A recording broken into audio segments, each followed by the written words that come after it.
আসসালামু আলাইকুম, কেমন আছেন সবাই? আজকে জাইফাদের স্কুলে বার্ষিক ক্রীড়া প্রতিযোগিতা ছিল।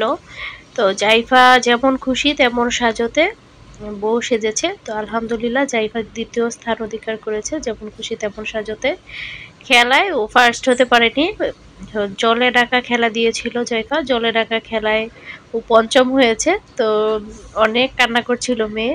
তো যাই হোক, যেমন খুশি তেমন সাজতে ও সেকেন্ড হতে পেরে যাই হোক মনের কষ্টটা একটু দূর হয়েছে। তো এখানে হচ্ছে বাচ্চারা বিভিন্ন রকম ভাবে সেজে এসেছে, যেমন খুশি তেমন। খুবই ভালো লাগছিল দেখতে। আর আজকে হচ্ছে ওদের স্কুলে শুধুমাত্র প্রাইমারি লেভেলের খেলাটা হয়েছে। হাই সেকশনের খেলা পরে হবে, আরও 2-3 দিন পরে হবে। যেহেতু অনেক বড় স্কুল আর অনেক স্টুডেন্ট একসাথে প্রাইমারি আর হাই স্কুল একসাথে করলে দেখা যায় অনেক একটা গ্যাদারিং হয়ে যায়। তো যাই হোক, এটা বেশ কিছুদিন আগের ভিডিও, আমি আজকের ভিডিওতে এটা রেখে দিয়েছি স্মৃতি হিসাবে। তো এই তো আমার মামুনিটাকে বসে যে কেমন লেগেছে কমেন্টে কিন্তু জানাতে পারেন। এখানে আরও একটা মেয়ে খুব সুন্দরভাবে সেজে এসেছে, দেখতে পাচ্ছেন। আর ডান্সের স্টেপগুলো খুব সুন্দর ছিল। যারা ভিডিওটি দেখছেন কষ্ট করে, সবার কাছে অনুরোধ থাকবে ভিডিওতে একটি লাইক দিয়ে দিবেন। আর চ্যানেলে নতুন হয়ে থাকলে চ্যানেলটিকে সাবস্ক্রাইব করে আমার সাথেই থেকে যাবেন আশা করছি। আর এখন ব্লগ ভিডিওগুলো কমই দেওয়া হচ্ছে, যেহেতু অনেক বেশি কাজের প্রেশার, কাজ জমে গিয়েছে। তো এরপরে আমি চেষ্টা করব বেশি বেশি করে ব্লগ আপলোড করার জন্য।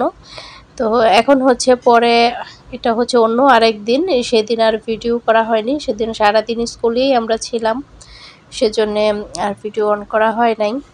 আমাদের পেজে ঈদের জন্য অর্ডার নেওয়া হচ্ছে। আপনারা যারা অর্ডার করতে চান দ্রুত অর্ডার করে ফেলেন, যেহেতু রোজা খুব কাছাকাছি চলে এসেছে। আর রমজান মাসে কিন্তু অতটা অর্ডারের কাজ করা যায় না, রোজা রেখে সংসারে সব কিছু সামলিয়ে। তো দেখা যায় রমজান মাসে ধীরে গতিতে কাজগুলো করতে হয়। সেজন্য আপনারা যারা অর্ডার করতে চান, ইচ্ছা আছে যে আমরা অর্ডার করব, তারা একটু আগে আগে অর্ডার করে ফেলবেন। ঈদের মধ্যে আমরা হচ্ছে কাছাকাছি সময় চলে আসলে আর অর্ডার নিব না। অনেকে দেখা যায় এক সপ্তাহ আগে অর্ডার করে বসেন। আবার হচ্ছে অনেকে রেডিমেড মানে সব কিছু রেডি করা 3 পিস নিতে চান। তখন আসলে হ্যান্ড পেইন্ট করব না 3 পিস রেডি করব, এগুলো আসলে করা যায় না অল্প সময়ের মধ্যে, যেহেতু হাতের কাজ একটু সময় লাগে। আর এখানে হচ্ছে কিছু দেখতেই পাচ্ছেন, সন্ধ্যাবেলা কিছু নাস্তা রেডি করছি। আসলে ওর বাবা অফিস থেকে আসার সময় এগুলো নিয়ে এসেছে।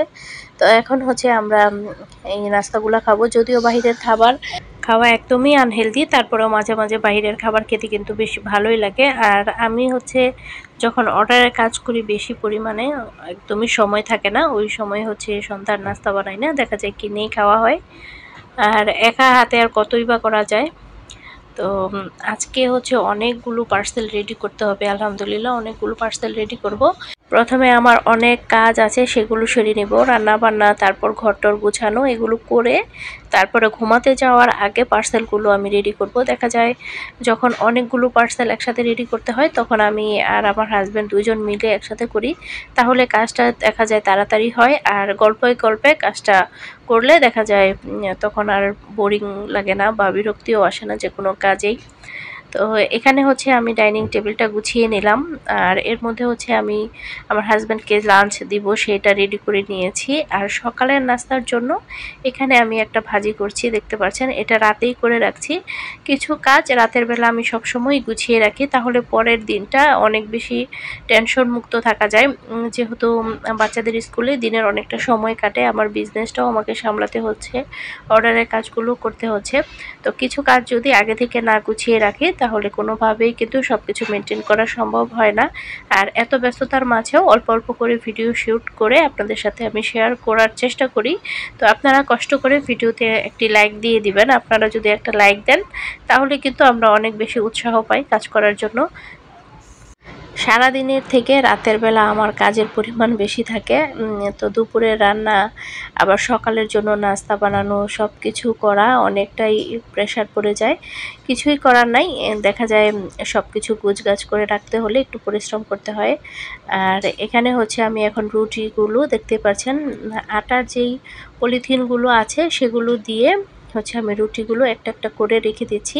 এইভাবে নর্মাল ফ্রিজে আপনারা কিন্তু রুটি 1 সপ্তাহ পর্যন্ত রাখতে পারবেন, বেশ ভালো থাকবে, একদম ফুলকো হবে যখন ভাজবেন। আর এভাবে করেই হচ্ছে আমি রুটিগুলো বানিয়ে রেখে দেই।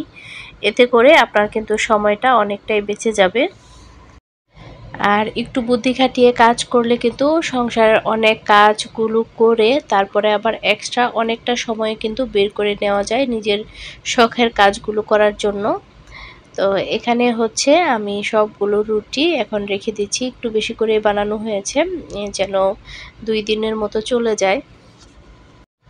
আর এর মধ্যে কিন্তু আমরা রাতের খাবার, তারপর হচ্ছে বাচ্চাদের পড়াশোনা সবকিছুই সেরে নিয়েছি। এখন হচ্ছে আমরা পার্সেল রেডি করছি, দেখতে পাচ্ছেন। পার্সেলগুলো রেডি করে তারপরে আমরা রাতে ঘুমাতে যাব। এখানে বেশ অনেকগুলো পার্সেল রেডি করতে হবে। একজন আপু হচ্ছে 3টা শাড়ি অর্ডার করেছেন, সেই সাথে রং, এখানে দেখতে পাচ্ছেন রং ব্রাশও আছে। আর আরও একটা রঙের কম্বো ছিল, সেটা ডেলিভারি করে দিয়েছি। এর মধ্যে আরও একটা রঙের অর্ডার আছে। তো যারা রঙগুলো নিতে চাচ্ছেন আপনারা আমাদের পেজে যোগাযোগ করবেন। বাইক কালারের বিছানার চাদর, শাড়ি, তারপর হচ্ছে যাই নিতে চান পেজে যোগাযোগ করতে হবে, অথবা হোয়াটসঅ্যাপ ইমো নাম্বারে আপনারা যোগাযোগ করবেন। হোয়াটসঅ্যাপ ইমো নাম্বার আপনারা চাইলে দিয়ে দিব, অথবা আমার হচ্ছে ডিসক্রিপশন বক্সটা চেক করবেন, সেখানে কিন্তু দেয়াই থাকে। যে কোনো কাজই আমরা যখন করি সেটা যদি সফল হয় তাহলে কিন্তু করতে ভালো লাগে, আর যদি সফল না হয় তাহলে কিন্তু ভালো লাগে না কাজগুলো করতে। তো অনেক কষ্ট করে ভিডিও করতেছি, আপনাদের সাথে এডিট করে শেয়ার করতেছি, কিন্তু একদমই ভিউ আসছে না, তখন কিন্তু মনটা আসলেই খারাপ হয়ে যায়। আর এই চ্যানেলটা যেহেতু আমার অনেক বেশি শখের, এইটাতে ভিডিও না দিলেও আমার কাছে ভালো লাগে না। তো কি আর করা, চ্যানেলটা আমি চালিয়েই যাব, এটা কিছু করার নাই। যেমন ভিউ হয় হবে, আপনারা যদি ভালোবেসে ভিডিও দেখেন তাহলে ভালো লাগবে। নতুন নতুন ভিডিও নিয়ে খুব তাড়াতাড়ি হাজির হয়ে যাব। আমি কিন্তু বাবার বাসায় এসেছি, এগুলো আগে ভিডিও করা ছিল, সেই ভিডিওগুলো এখন আপলোড দিচ্ছি। আর বাবার বাসায় এসেছি, আব্বু অসুস্থ, আব্বুকে দেখতে। তো আগের ভিডিওগুলো যেগুলো আছে সেগুলো আস্তে আস্তে করে শেয়ার করব। তো বাবার বাসায় এসে একদমই ভিডিও করাও হচ্ছে না, যেহেতু আব্বু অসুস্থ, মন মানসিকতা ভালো নাই। সবাই আমার আব্বু আম্মুর জন্য দোয়া করবেন, আল্লাহ তাআলা যেন ওনাদেরকে খুব তাড়াতাড়ি সুস্থ করে দেয়। তো আজকে ভিডিওটা আর বাড়াবো না, এখানেই শেষ করে দিচ্ছি। সবাই ভালো থাকবেন। আল্লাহ হাফেজ। আসসালামু আলাইকুম।